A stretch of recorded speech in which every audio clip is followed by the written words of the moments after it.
What? This is cool. Ooh.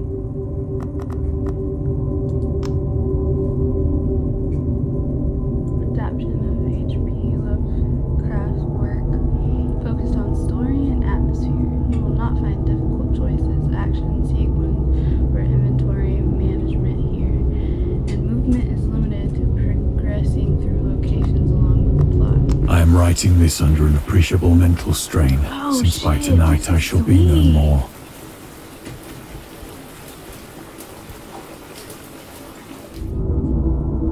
During the game, you will encounter interactive elements. Some of them will allow you to continue your journey. Others reveal interesting facts about the original short story, its historical background, and the author. Arthur. Some of the trivia is hidden. In order to find these secrets, focus your eyes and look for the elder sign. You can also access all the found facts later. They will be available in the main menu. I forgot to get paper towels. I don't know how to read.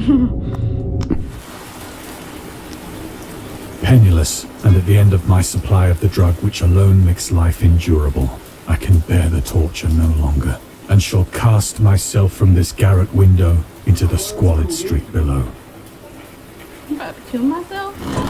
I did. Do not think from my slavery to morphine that I am a weakling or a degenerate. When you have read these hastily scrawled pages, you may guess, though never fully realize, why it is that I must have forgetfulness or death. Oh, dude, this is one of those games. That's cool. Right? It was in one of the most open and least frequented parts of the broad Pacific that the packet of which I was supercargo fell a victim to the German sea raider.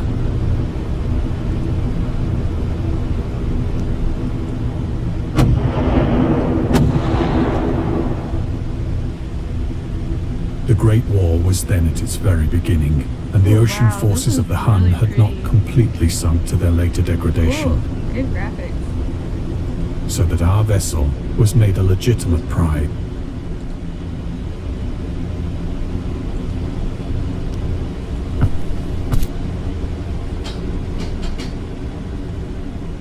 So liberal, indeed, was the discipline of our captors, that 5 days after we were taken, I managed to escape alone in a small boat with water and provisions for a good length of time.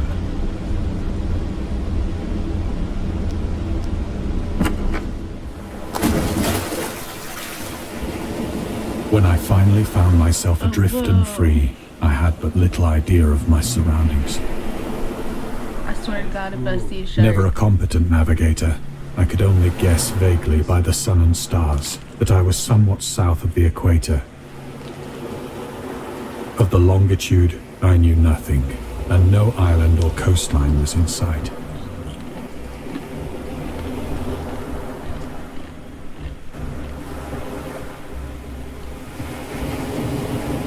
Oh, okay. Go there. The weather kept fair, and for uncounted days I drifted aimlessly beneath the scorching sun, waiting either for some passing ship or to be cast on the shores of some habitable land.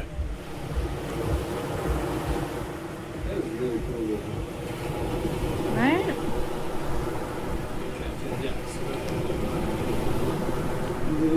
But neither ship nor land appeared, and I began to despair in my solitude upon the heaving vastness of unbroken blue.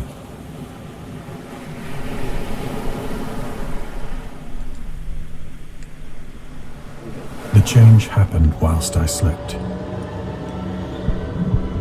Its details I shall never know. For my slumber, though troubled and dream-infested, was continuous. What the fuck? Bro, where am I?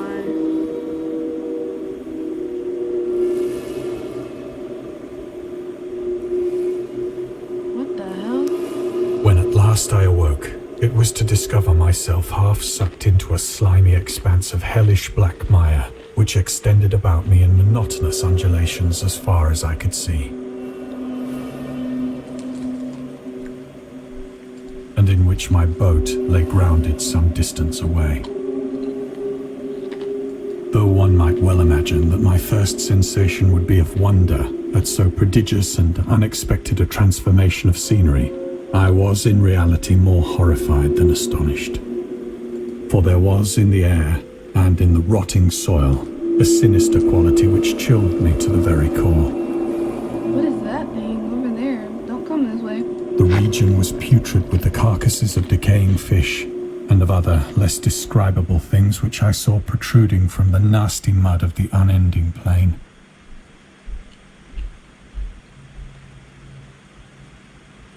Perhaps I should not hope to convey in mere words the unutterable hideousness that can dwell in absolute silence and barren immensity. There was nothing within hearing and nothing in sight save a vast reach of black slime. Yet the very completeness of the stillness and the homogeneity of the landscape oppressed me with a nauseating fear. The sun was blazing down from a sky which seemed to me almost black in its cloudless cruelty, as though reflecting the inky marsh beneath my feet.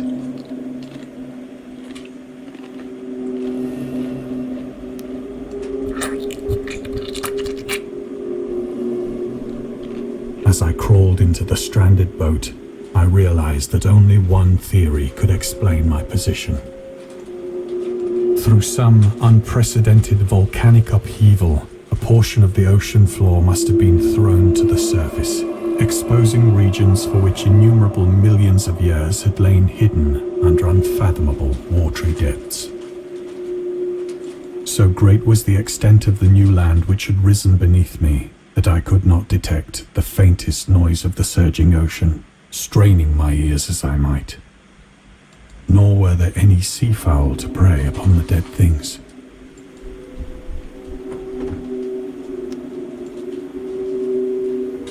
For several hours I sat thinking or brooding in the boat, which lay upon its side and afforded a slight shade as the sun moved across the heavens.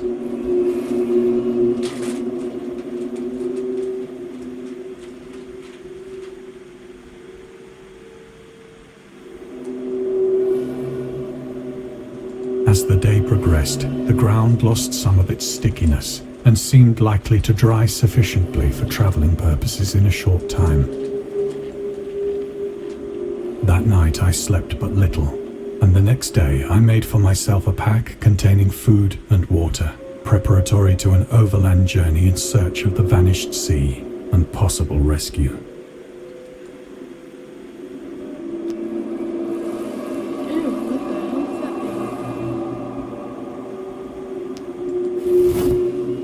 On the third morning, I found the soil dry enough to walk upon with ease. The odor of the fish was maddening, but I was too much concerned with graver things to mind so slight an evil, and set out boldly for an unknown goal.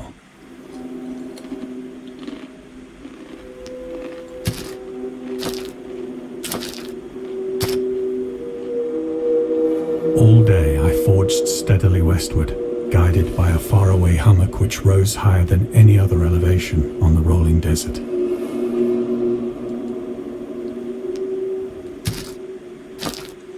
I like how it's kind of told like poetry. Or like older stories, you know? That night I encamped, and on the following day still travelled toward the hummock, though that object seemed scarcely nearer Even though I than have when no I'd idea first where the fuck espied we it. are. Like, we were in the ocean, now we're here on black shit where a bunch of dead fucking old historical looking sea creatures are. And they're dead. By the fourth evening, I attained the base of the mound, which turned out to be much higher than it had appeared from a distance. An intervening valley setting it out in sharper relief from the general surface. And then wasn't this Too bitch weary to moving ascend, earlier? I slept in the shadow of the hill. I know not why my dreams were so wild that night, But ere the waning and fantastically gibbous moon had risen far above the eastern plain, I was awake in a cold perspiration, determined to sleep no more. You dumbass, you're in the ocean. Such visions as I had experienced were too much for me to endure again. And in the glow of the moon I saw how unwise I had been to travel by day. Without the glare of the parching sun, my journey would have cost me less energy. Indeed, I now felt quite able to perform the ascent which had deterred me at sunset. Picking up my pack, I started for the crest of the eminence.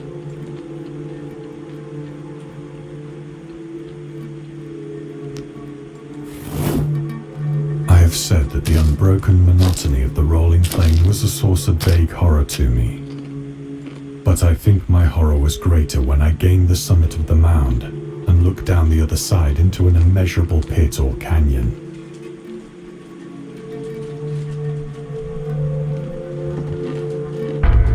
Whose black recesses the moon had not yet soared high enough to illumine. I felt myself on the edge of the world, peering over the rim into a fathomless chaos of eternal night. Through my terror ran curious reminiscences of Paradise Lost,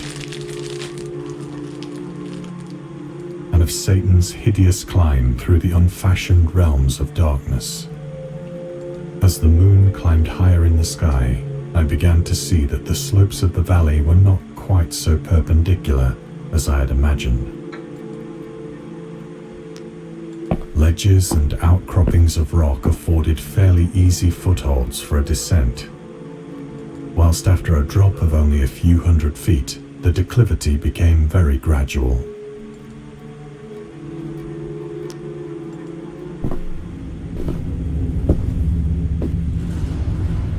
Urged on by an impulse which I cannot definitely analyze, I scrambled with difficulty down the rocks and stood on the gentler slope beneath, gazing into the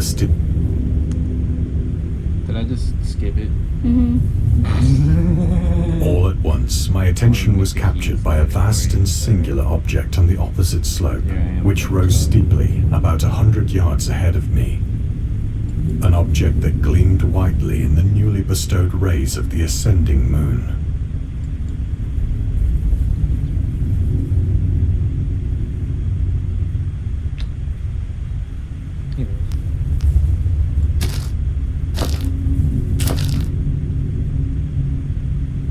That it was merely a gigantic piece of stone, I soon assured myself.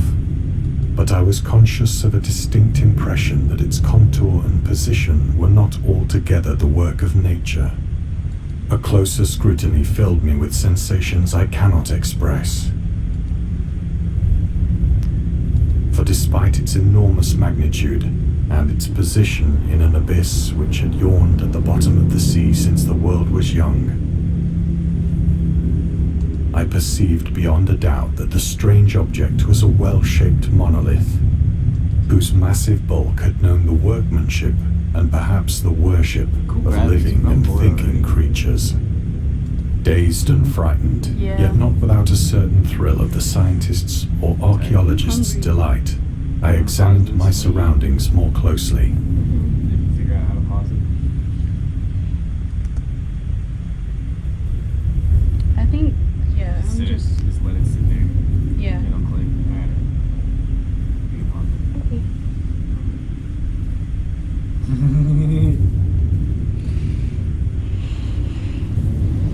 it. Fear is more interesting and entertaining. I mean, you gotta admit, this is a free game. Yeah, but I still want to play this though. 'Cause Right? I like this. It's still cool. But, yeah.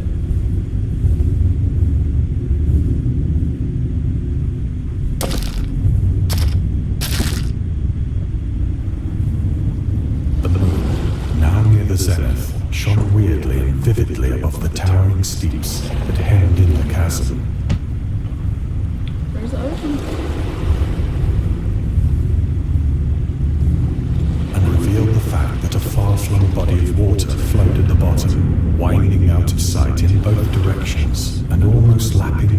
as I stood on the slope. Across the chasm, the wavelets washed the base of the Cyclopean monolith.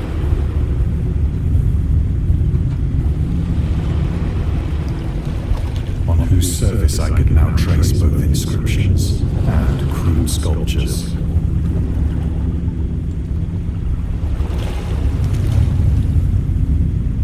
The writing was in a system of hieroglyphics unknown to me and unlike anything I'd ever seen in books. Consisting for the most part of conventionalized aquatic symbols such as fishes, eels, octopi, crustaceans, mollusks, whales, and the like. Several characters obviously represented marine things which are unknown to the modern world, but whose decomposing forms I had observed on the ocean-risen plain. It was the pictorial carving, however, that did most to hold me spellbound. Plainly visible across the intervening water on account of their enormous size were an array of bas-reliefs whose subjects would have excited the envy of a Doré. I think that these things were supposed to depict men, at least a certain sort of men, where the creatures were shown disporting like fishes in the waters of some marine grotto, or paying homage at some monolithic shrine which appeared to be under the waves as well. Of their faces and forms I dare not speak in detail, for the mere remembrance makes me grow faint. Grotesque beyond the imagination of a Poe or a Bulwer.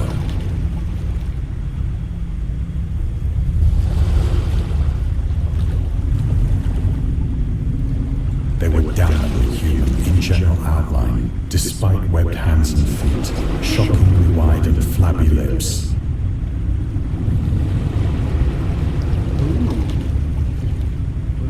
Those are mermaids. Okay, so he's come across a monolith, and this is what's on the monolith. Glassy, bulging eyes, and other features less pleasant to recall. Curiously enough, they seem to have been chiseled badly out of proportion with their scenic background. For one of the creatures was shown in the act of killing a whale, represented as but little larger than himself. I remarked, as I say, their grotesqueness and strange size, but in a moment decided that they were merely the imaginary gods of some primitive fishing or seafaring tribe, some tribe whose last descendant had perished eras before the first ancestor of the Piltdown or Neanderthal man was born.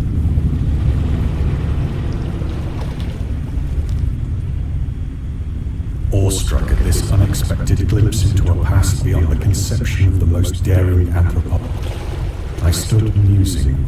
Then, suddenly, I saw it. With only a slight chirp,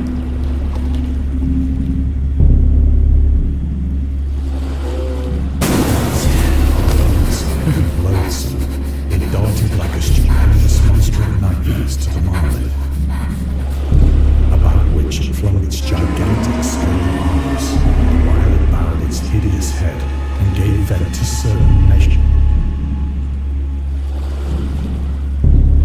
I think I went mad then.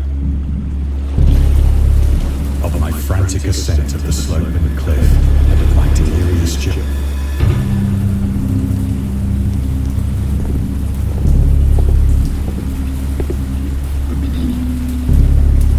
I believe I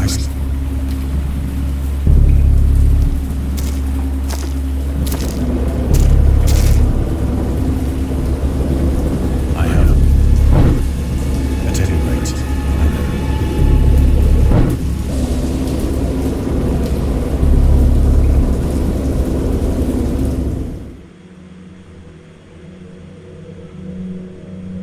when I came out of the shadows, I was in a San Francisco hospital. Yeah, I'm San Francisco. Brought thither by the captain of the American ship which had picked up my boat in mid-ocean. In my delirium, I had said much, but found that my words had been given scant attention. Of any land upheaval in the Pacific, my rescuers knew nothing. He's gonna do that all the time. Nor did I deem it necessary to insist upon a thing which I knew they could not believe.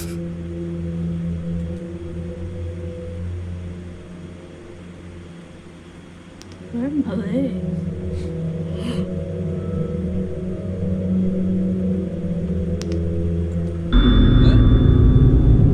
Damn, that's a lot of reading.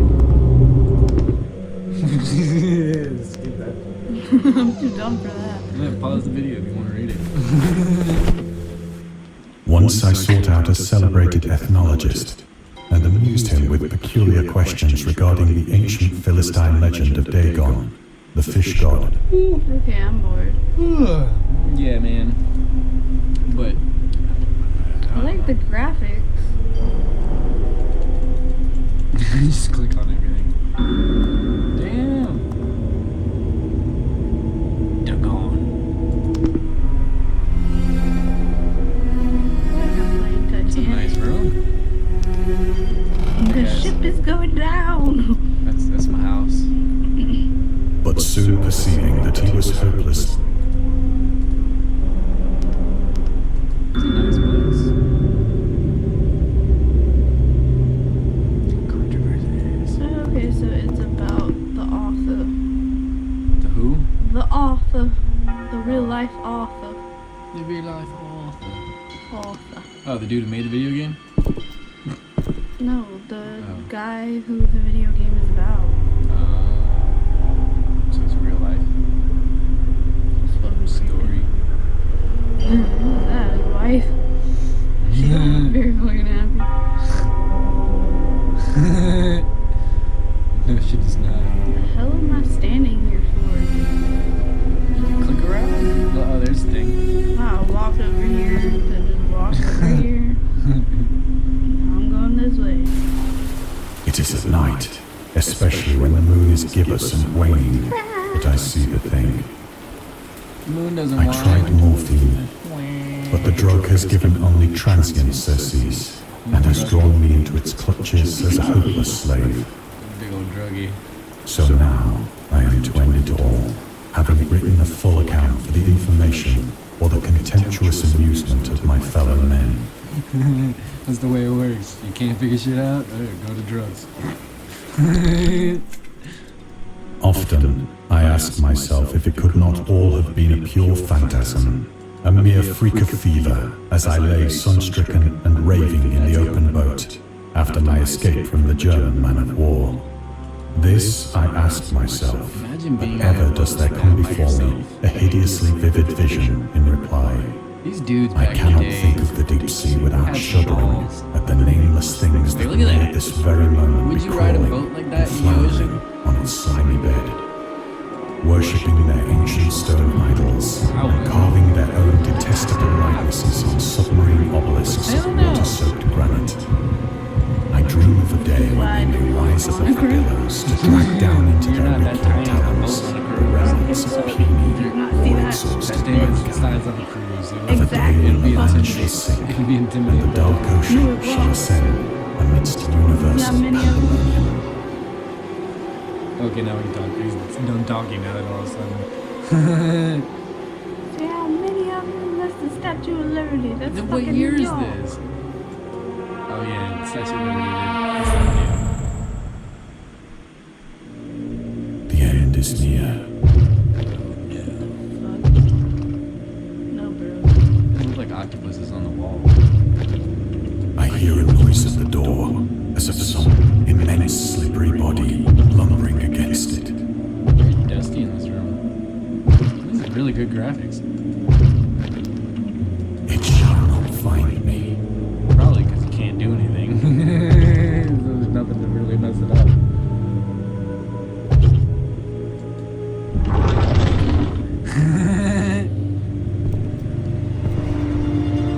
God, that hand!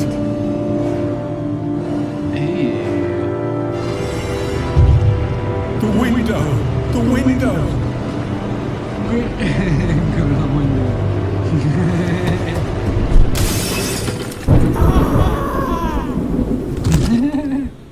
so scared. Oh, that's it? Wow. He died. That was the demo. He Here's my nail. He jumped out the window and died. That's the game. Alright. Oh boy, that's priceless. That's it. I mean, Great graphics. It's just, dude, at the end he jumps out the window and dies. You're on a boat. Priceless. And you wake up in Like I another said, town. those dudes. Here, let me take over with the mouse. Those dudes in those boats, man, like major balls.